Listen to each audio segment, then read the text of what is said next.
जय हिंद दोस्तों, स्वागत है आपका अपने इस ऑनलाइन प्लेटफॉर्म एग्जाम हब पे।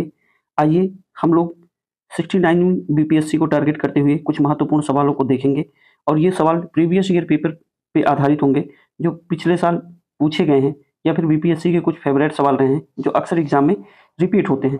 तो उन सब सवालों को हम लोग एक-एक करके देखेंगे। कुछ करंट अफेयर के महत्वपूर्ण सवाल हैं जो हम लोग अपडेट करते हुए चलेंगे और आप लोग भी क्वेश्चन का आंसर देते रहिए। देखिए कितने सवाल आपके सही होते हैं। तो एक-एक करके हम सवालों को देखेंगे और ये सीरीज़ जो क्वेश्चन आंसर का है प्रीवियस ईयर पेपर पे आधारित होगा। और अगर ये क्लास आपको अच्छी लगी भैया तो क्लास को प्लीज़ सपोर्ट करिएगा, चैनल को लाइक करिएगा, शेयर करिएगा और सब्सक्राइब करिएगा। चलिए शुरुआत करते हैं। कह रहा है बिहार के पंचायती राज मंत्री कौन है वर्तमान में? तो उसी की बात कर रहा है। तो ये सब जब सवाल पूछा गया था सीडीपीओ में 2022 में, तो उस समय इसका जो आंसर था वो B is the right answer Samrat Choudhary. कौन था? सम्राट चौधरी जो है बिहार के पंचायती राज मंत्री थे। वर्तमान में अगर देखा जाए तो वर्तमान में कौन है, तो ये थोड़ा-सा ध्यान रखिएगा, मुरली प्रसाद गौतम। आंसर आपको यही देना है। अब कौन है? मुरारी प्रसाद गौतम।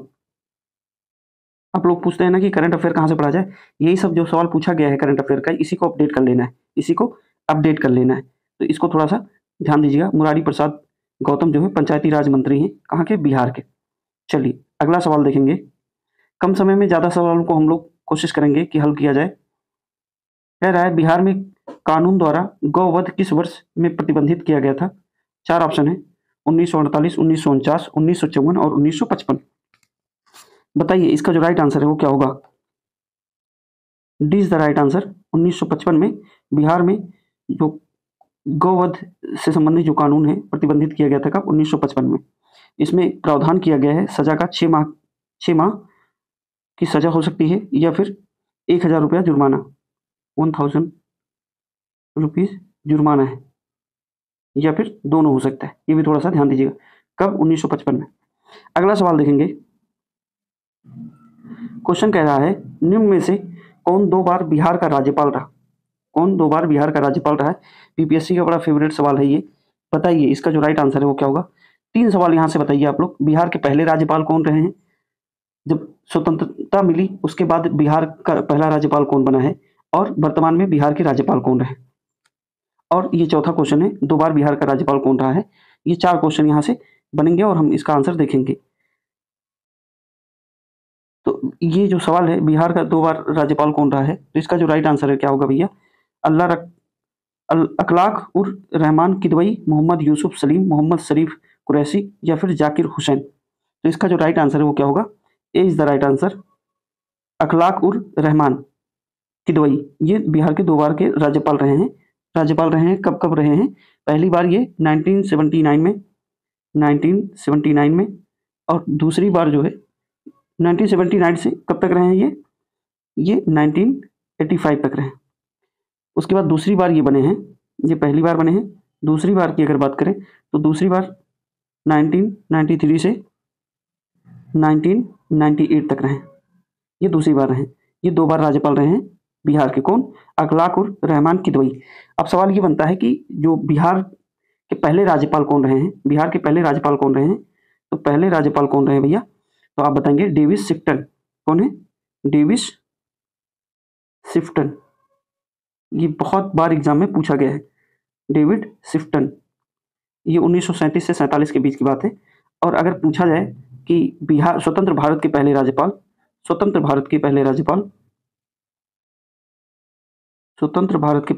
कौन रहे हैं? तो आप बताएंगे जयराम दास दौलतराम। जयराम दास दौलतराम। ये भी पूछा गया एग्जाम में। 1947 से 48 तक ये राज्यपाल रहे हैं। वर्तमान में अगर पूछा जाए तो अभी हमने देखा कौन है? राजेंद्र विश्वनाथ आर्लेकर हैं। चौथे नंबर के हैं, 43वें नंबर के हैं, 2023 से इनका कार्यकाल रहा है। तो इतनी चीजें इस स्लाइड से आप लोग याद रखिएगा। अगला सवाल देखेंगे। क्वेश्चन कह रहा है झारखंड बिहार का अभिन्न अंग था। कब तक था? देखिए जब बिहार कई बार बंटवारा हुआ है बिहार का। बिहार बंगाल से कब अलग हुआ, बिहार उड़ीसा से कब अलग हुआ, या उड़ीसा जो है अलग कब किया गया, झारखंड जो है बिहार से कब अलग हुआ, या कब तक था? तो आप बताएंगे इसका जो राइट आंसर है वो क्या होगा? झारखंड बिहार का अभिन्न अंग कब था? 1999, 2003, 2001, 2002। तो आप लोगों को पता होगा बिहार जो है, बिहार में सबसे पहले बंगाल से अलग हुआ। ये कब अलग हुआ है आप लोग जरा कमेंट करके बताइएगा। अगर ये पूछ रहा है कि कब तक था, तो इसका जो राइट आंसर है वो 1999 तक रहा है झारखंड बिहार का अंग। और आपको पता होगा कि 15 नवंबर सन 2000 को, कब, 2000 को झारखंड बिहार से एक स्वतंत्र राज्य के रूप में देखा जा सकता है। इसको, झारखंड को स्वतंत्र राज्य बना है किससे, बिहार से अलग होके। अलग कब हुआ, 1999 में। सन 2000 में 15 नवंबर 2000 को झारखंड का गठन किया गया। ये भी सवाल पूछा गया है, झारखंड का गठन कब किया गया, सन 2000 में, 15 नवंबर सन 2000 को। चलिए अगला सवाल देखेंगे हम लोग। क्वेश्चन कह रहा है बिहार में तिनकटिया पद्धति क्या है? शिक्षा पद्धति, रोजगार पद्धति, कृषि पद्धति और भिक्षा पद्धति। तो इसका जो राइट आंसर है वो क्या होगा, इसका जो राइट आंसर है वो क्या होगा भैया, कृषि पद्धति रही है। कौन? तिनकटिया पद्धति कृषि पद्धति रही है।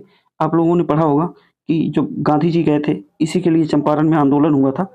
और 1916 में, कब, ये 1916 की बात है, लखनऊ अधिवेशन हुआ था। लखनऊ अधिवेशन हुआ था कांग्रेस का अधिवेशन। कब हुआ है? 1916 में हुआ है। यहीं पे एक बिहार के नेता थे, किसान नेता थे, उन्होंने आके गांधी जी को बताया कि बिहार में किसानों का शोषण हो रहा है। उसके बाद गांधी जी जाते हैं बिहार में, और ये जो तिनकटिया पद्धति है, यहाँ पे 3/20 क्षेत्रफल पे क्या होता था, मजबूरी में किसानों को नील की खेती करनी पड़ती थी, नील की खेती करनी पड़ती थी। इसी के लिए ये आंदोलन हुआ है, चंपारण सत्याग्रह। तिनकटिया पद्धति कृषि से संबंधित था और गांधी जी गए थे। इस नील की खेती को जो है, उन्होंने कहा कि अब किसान जैसा चाहेंगे वैसा करेंगे, जरूरी नहीं है कि 3/20 लैंड पे नील की खेती होगी। और गांधी जी की इसमें जीत हुई थी। तो सूचना कब दी गई थी? 1916 में। कब? लखनऊ अधिवेशन में। चलिए अगला सवाल देखेंगे हम लोग। क्वेश्चन कह रहा है लोकनायक की उपाधि किसे दी गई? लालू प्रसाद यादव, कर्पूरी ठाकुर, जयप्रकाश नारायण, नीतीश कुमार। इसका जो राइट आंसर है वो क्या होगा? लोकनायक, लोकमान्य दोनों में अलग है। लोकमान्य तिलक जी हैं, बाल गंगाधर तिलक।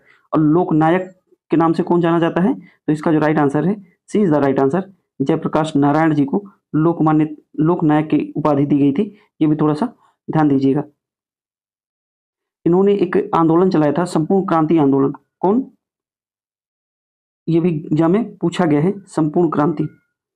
संपूर्ण क्रांति किससे संबंधित है? तो जयप्रकाश नारायण से संबंधित है। ये भी थोड़ा सा याद रखिएगा। सर्वोदय आंदोलन में भी इन्होंने महत्वपूर्ण भूमिका निभाई थी। कब? भारत छोड़ो आंदोलन के तहत जब सर्वोदय आंदोलन चलाया गया था, तो उसमें भी महत्वपूर्ण भूमिका निभाई थी जयप्रकाश नारायण ने। जयप्रकाश नारायण को लोकनायक की उपाधि दी जाती है। चलिए अगला सवाल देखेंगे। क्वेश्चन कह रहा है बिहार में सतत विकास के लिए राज्य सरकार द्वारा 7 निश्चय योजना अभियान प्रारंभ किया गया था। वेरी वेरी इंपॉर्टेंट, 7 निश्चय योजना। ये 7 निश्चय योजना क्या है, ये आप लोगों को जानना चाहिए। तो पहले देख लेते हैं प्रारंभ कब किया गया था। 14 में, 13 में, 2015 में, 2012 में। तो इसका जो राइट आंसर है वो क्या होगा? सन 2015 में 7 निश्चय योजना शुरू किया गया था। और इसमें 7 निश्चय योजना में कौन कौन से शामिल है? आर्थिक हल, युवाओं को बल योजना, आरक्षित रोजगार, महिला का अधिकार, हर घर बिजली लगातार, हर घर नल जल, हर घर पक्की गली नालियां, शौचालय निर्माण का सम्मान, अवसर बढ़े आगे बढ़े। ये 7 योजनाएं हैं। कब शुरू की गई? 2015 में। चलिए अगला सवाल देखेंगे। क्वेश्चन कह रहा है विश्व व्यापार संगठन WTO में भारत सम्मिलित हुआ। विश्व व्यापार संगठन में भारत कब शामिल हुआ है, वही पूछ रहे हैं। 1948, 1996, 1985, 1995। तो इसका जो राइट आंसर है वो क्या होगा? 1995 में, 1995 में विश्व व्यापार संगठन में भारत शामिल हुआ है। ये आप लोग याद रखिएगा। अच्छा, WTO की स्थापना, इसे शॉर्ट फॉर्म में WTO कहा जाता है, वर्ल्ड ट्रेड ऑर्गेनाइजेशन, WTO। इसकी स्थापना जो है, स्थापना की बात करें, ये भी पूछा गया, स्थापना की बात करें, एग्जाम में पूछा गया स्थापना 1 जनवरी 1995 में WTO की स्थापना हुई थी। अच्छा, इसका मुख्यालय कहाँ है, जरा आप लोग कमेंट करके बताइएगा। चलिए अगला सवाल देखेंगे हम लोग, क्या जिनेवा स्विट्जरलैंड में है? अगला देखेंगे सवाल, क्वेश्चन कह रहा है रैयतवाड़ी व्यवस्था प्रारंभिक रूप से प्रारंभ की गई थी। कितने प्रारंभ लगाएंगे? रैयतवाड़ी व्यवस्था की बात कर रहा है ये। छत्तीसगढ़ में, बिहार में, उत्तर प्रदेश में, तमिलनाडु में, बताइए भैया। तो इसका जो राइट आंसर है, पहले तो ये जान लेते हैं कब प्रारंभ हुआ है। तो 1792 में। कब? 1792 में ये प्रारंभ किया गया था। उसके बाद विधिवत रूप से अगर बात करें तो 1820 में इसे विधिवत रूप से मद्रास के तत्कालीन गवर्नर कौन रहे हैं? Munro, Thomas Munro. ये भी पूछा गया, इसका नाम टॉमस मुनरो कौन था? टॉमस मुनरो ने प्रारंभ किया था। ये भी थोड़ा सा ध्यान रखिएगा। कब प्रारंभ किया गया था रैयतवाड़ी व्यवस्था? तो 1792 में। अगर 1792 ऑप्शन में नहीं है तो विधिवत रूप से 1820 में प्रारंभ किया गया था। कितने क्षेत्र पे? तो 51% क्षेत्र पे इसे लागू किया गया था। 51% क्षेत्र पे इसे लागू किया गया था। ये कहाँ लागू हुआ था? तो वो सवाल पूछ रहा है। तो इसका जो राइट आंसर है क्या होगा? तमिलनाडु वाले एरिया में इसकी शुरुआत की गई थी। ये भी थोड़ा सा ध्यान रखिएगा।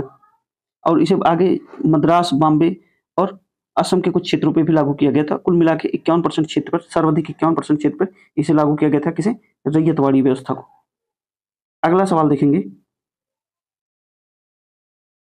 क्वेश्चन कह रहा है नेफेड है एक, क्या है वो? कंपनी है, सहकारी संगठन है, सहकारी निकाय है, उद्योग है? क्या है भैया नेफेड? नेफेड की बात करें तो आप बताएंगे कि इसका पूरा नाम national agriculture cooperative marketing federation of India limited है। क्या है? National agriculture cooperative marketing federation of India limited है। इसकी स्थापना की बात करें अगर स्थापना कब हुई है तो 2 अक्टूबर गांधी जयंती है, 2 अक्टूबर 1958 में। कब? 58 में, 1958 में इसकी स्थापना की गई थी। किसकी? नेफेड की। पूछ क्या रहा है, क्या है ये? तो नेफेड एक सहकारी संगठन है। क्या है भैया? सहकारी संगठन। B is the right answer. क्या करता है ये कृषि से संबंधित, बागवानी से संबंधित जो और विपणन से संबंधित कार्य करता है और भंडारण वगैरह के बारे में ये देख रेख करता है। ये इतनी चीजें आपको याद रखनी है। ये सहकारी संगठन है। इसकी स्थापना 2 अक्टूबर 1958 को की गई थी। इतनी बातें यहाँ से हम लोग जान सकते हैं। अगला सवाल देखेंगे। अगला सवाल क्या कह रहा है? आय की असमानता मापी जाती है। बीपीएससी का बड़ा फेवरेट सवाल है ये। आय की असमानता मापी जाती है किससे? एंजल अनुपात द्वारा, गिफेन अनुपात द्वारा, गिनी लारेंज अनुपात द्वारा, गॉसियन अनुपात द्वारा। तो इसका जो राइट आंसर है वो क्या होगा? C is the right answer. Gini Lorenz अनुपात के द्वारा क्या मापा जाता है? आय की असमानता मापी जाती है। ये भी थोड़ा सा याद रखिएगा। लारेंज वक्र जो होता है, एक होता है लारेंज वक्र। क्या होता है? लारेंज अनुपात या लारेंज वक्र। आय की असमानता इससे मापी जाती है। अगला सवाल देखेंगे हम लोग। बस इतने ही सवाल थे भैया। हम उम्मीद करते हैं कि ये सवाल आपको अच्छे लगे होंगे। अगर ऐसे ही सवाल आप लोग चाहते हैं कि ये सीरीज कंटिन्यू चले तो प्लीज़ कमेंट करके बताइएगा हमको। हम कंटिन्यू तरीके से करंट अफेयर को अपडेट करते हुए बीपीएससी के जो फेवरेट सवाल हैं, प्रीवियस ईयर पेपर को आधार बनाते हुए हम लोग कंटिन्यू तरीके से देखेंगे। आज इतना ही रखेंगे। अगर क्लास आपको अच्छी लगी हो भैया तो चैनल को प्लीज़ सपोर्ट करिएगा। चलिए मिलेंगे अगली क्लास में, तब तक के लिए जय हिंद।